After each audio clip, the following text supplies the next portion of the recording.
Hello guys, நம்ம இன்றைக்கி pudding செய்ய போகிறோம். ஸோ அதுதான் vlogல இன்றைக்கி வரப்போகுது. ஸோ ஆல்ரெடி இந்த மந்தில் நான் ஒரு வாட்டி ப்ரெட் புட்டிங் ட்ரை பண்ணியிருக்கேன். இப்போது இன்னொரு வாட்டி அதை ஒரு லாங் வீடியோவாக எடுக்கலாம் அப்படின்னு ஒரு தாட் இருந்துச்சு. அதனால நான் இன்றைக்கி ட்ரை பண்ணியிருக்கேன். ஸோ நீங்கள் எல்லாருமே சேர்ந்து அந்த வீடியோ ஃபுல்லாக பாருங்கள். மறக்காமல் லைக், ஷேர் அண்ட் சப்ஸ்கிரைப் பண்ணுங்கள். ஸ்கிப் பண்ணாமல் பாருங்கள். ஓகே, வாங்க வீடியோக்குள்ளே போகலாம். ஆக்சுவலி கத்தி தேவையில்லை. ப்ரெட்டை நம்ம அப்படியே பிச்சு இந்த மாதிரி குட்டி குட்டியாக பிச்சு இது உள்ளே போட்டுக்கலாம். ப்ரெட் வந்து நான் ஒரு 3 ப்ரெட் எடுத்திருக்கேன். ஆக்சுவலி அதிகமாக ஏண்டி நான் வந்து 3 ப்ரெட் எடுத்திருக்கேன். ஆனால் இது எப்படி பத்துமான்னு தெரியல, பார்ப்போம்.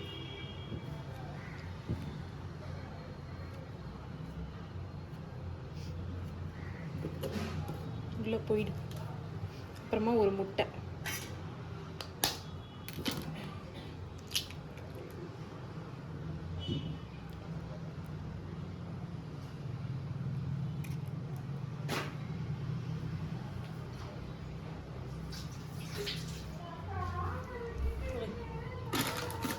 அப்புறம் சுகர் வந்து உங்களுக்கு எவ்வளோ தேவையோ எவ்வளோ போட்டுக்கோங்க. எனக்கு அளவு தெரியும்ன்றதுனால நான் அப்படியே போடுறேன்.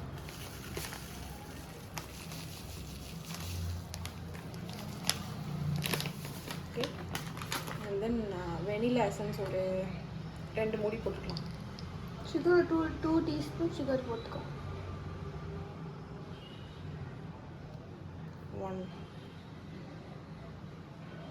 1.5 போட்டுக்கோங்க. வெனிலா எசன்ஸ் கரெக்டாக இருக்கும். ஃபுல் மூடி வேண்டாம், 1.5. நிறைய போடுறப்ப தான் நல்லாயிருக்கும். நிறையெல்லாம் போட்டால் பால் இதில் ஊற்றிக்கலாம். எடுத்துட்டு ஊற்றுவேன்.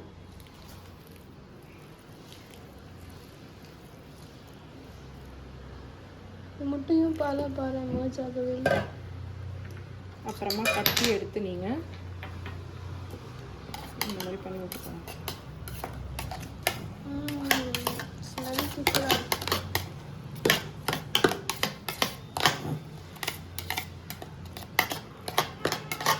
இப்போ இது வந்து ரொம்ப இதுவாக இல்லாததுனால திக்னஸ் உங்களுக்கு வரணும். அந்த கன்சிஸ்டன்சிக்கு ஏற்ற மாதிரி இன்னும் கொஞ்சம் பால் ஆட் பண்ணிக்கிறதுல தப்பு இல்லை.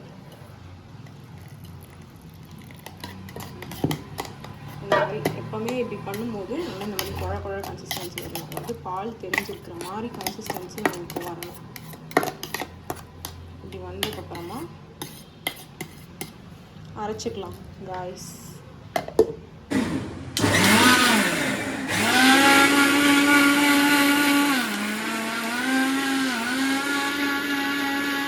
இந்த மாதிரியான பதத்துக்கு வரணும். அப்போ தான் வந்து நல்லாயிருக்கும். டீ மாதிரி வந்துருக்கு. இப்போது நம்மளுக்கு இன்னும் கொஞ்சம் பால் இருக்குல்ல, அதை வேஸ்ட் பண்ண வேணால் அதில் ஆட் பண்ணிக்கலாம்.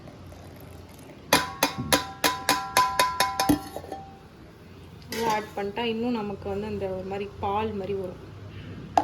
இன்னொரு மிக்ஸ் பண்ணிக்கலாம். அப்படியே முட்டை போட்டு சாப்பிட்டுடலாம்.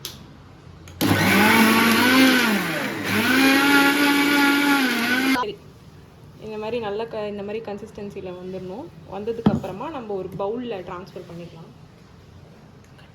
இந்த மாதிரி ஒரு பேன் எடுத்துக்கோங்க. இந்த வீட்டில் சத்தமாக பேசுகிறோம். ஓகே தான்.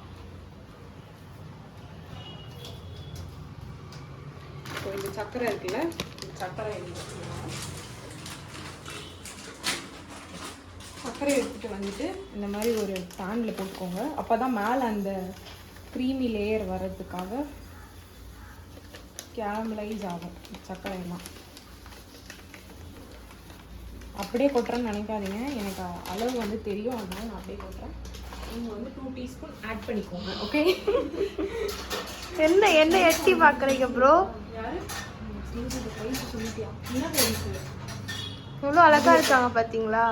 சொல்லு, நீங்கள் சொல்லுங்கள், எனக்கு தெரியாது. வாங்க, இப்போ சர்க்கரை வந்து இந்த மாதிரி நல்லா சாட்டே பண்ணிகிட்டே இருக்கணும். அது நல்லா கேரமலைஸ் ஆகிற வரைக்கும். அப்படியே ரொம்ப சக்கரை வந்து பேர்ன் ஆகிடுச்சுன்னா அது வந்து நல்லது கிடையாது. ப்ராசஸ் வந்து ரொம்ப நேரம் ஆகும் கொஞ்சம். அதனால் நம்ம கொஞ்சம் வெயிட் பண்ணி தான் பார்க்கணும். தூக்கம் தான் போய் தூங்கிட்டு வந்துருக்கேன். அதுக்கப்புறம் வந்து இது இந்த பவுலில் ஊற்றி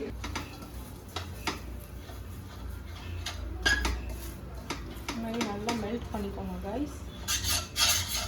மெல்ட் ஆகுறது வந்து நல்ல ஒரு மாதிரி இந்த ஃபஸ்ட்டு இந்த மாதிரி ஒரு ஒயிட் கலரில் வரும். இந்த மாதிரி. அப்புறமா வந்து ஒரு மாதிரி ப்ரௌனிஷ் கோல்டன் ப்ரௌனிஷ் கலரில் வரும். So white and golden brownish.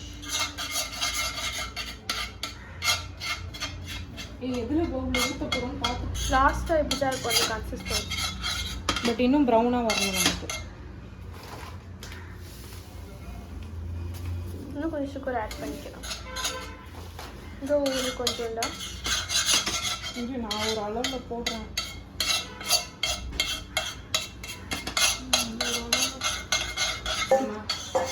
ஓகேவா?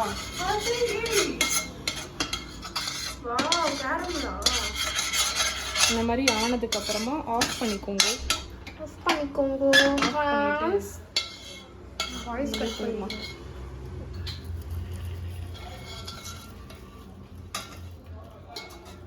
நல்லா ஈவனாக ஸ்ப்ரெட் ஆகுற மாதிரி போட்டுக்கோங்க. ஐயோ கடாய் வர வெயிட்டாக இருக்கே.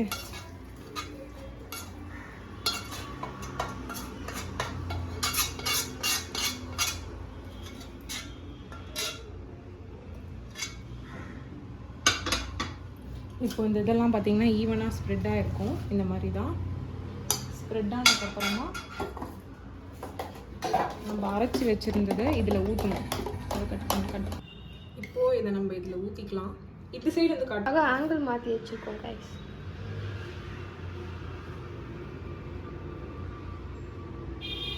இதில் கரெக்டாக ஆயிடுச்சு.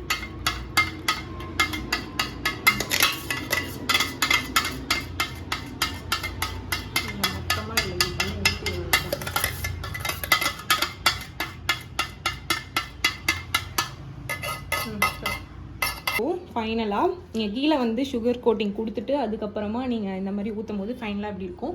ஸோ நெக்ஸ்ட்டு வந்து நம்ம வந்து இந்த மாதிரி இருக்கிற ஒரு இட்லி குக்கரில் வந்து எங்ககிட்ட அவன் இல்லாத பட்சத்தினால் இந்த மாதிரி ஒரு இட்லி குக்கரில் வந்து நாங்கள் தண்ணி ஊற்றிட்டு வீட்டில் வேலை இல்லாதவங்களா இந்த மாதிரி பண்ணிக்கோங்க, வேலை வச்சுக்கலாம். இந்த மாதிரி நிற்க வச்சுக்கோங்க. நான் கீழே ஒரு பார்த்தீங்கன்னா கீழே ஒரு பவுல் வச்சுருக்கேன். வச்சுட்டு அதுக்கப்புறமா தண்ணி ஊற்றி இப்படி நிற்க வச்சுருக்கேன். நிற்க வச்சுட்டு மேலே ஏதாச்சும் நீங்கள் ஸ்ப்ரே பண்ணால் ஸ்ப்ரே பண்ணிக்கலாம். அடுப்பு பற்ற வச்சுட்டு நம்ம இது வச்சுக்கணும். இதை ஆட்டவே கூடாது யாரும். ஆட்டினா கீழே முடியும். அந்த மாதிரி நிலமையில இருக்குது. மூடிட்டு நார்மலாக இப்படி முடியும். 30 to 35 மினிட்ஸ் கழித்து நம்ம இதை வந்து எடுத்து பார்த்தோன்னா புட்டிங் ரெடி ஆகிடும். ஸோ நம்ம 30 to 35 மினிட்ஸ் கழித்து நம்ம வந்து பார்க்கலாம். காய்ஸ் இப்போ எடுக்க போகணும். காய்ஸ் இப்போ எடுக்கிறது தான் பெரிய டாஸ்க். நிறையா ஃபெயில் ஆகிருக்கு. கறிக்கு எடுத்துக்கலாம்.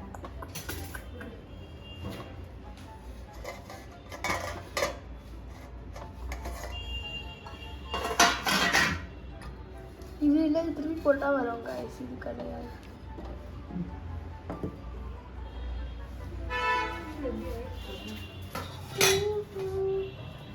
இப்போ கத்தி எடுத்து நாலா பக்கமும் இந்த மாதிரி நல்லா ஸ்மெல். ஆஹா, வெனிலா எசன்ஸ் போட்டுனாலும் நல்ல ஸ்மெல் வரும். இந்த மாதிரி பண்ணி விட்டுக்கோங்க. உடையாமல் பண்ணணும். ஓகே, தட்டு எடுத்து மூடி கல்லு.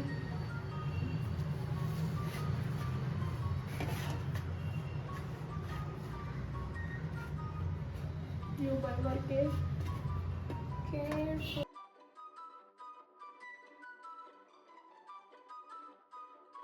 காய்ஸ் ஃபர்ஸ்ட் டைம் ட்ரை பண்ணும்போது இப்படி தான் வந்தது. Pudding Khan wrong. ஆக்சுவலி கரெக்டான கன்சிஸ்டன்சியில் தான் வந்திருக்கு. என்னென்னா அதோட ஷேப் அண்ட் டெக்ஸ்டர் மட்டும் கொஞ்சம் உடஞ்சி போச்சு எடுக்கும்போது. அதனால் இந்த மாதிரி இருக்குது. மற்றபடி பார்த்தீங்கன்னா ஜெல்லி கன்சிஸ்டன்சியில் தான் வந்திருக்கு. நீங்களே பாருங்கள். இது பாருங்கள்.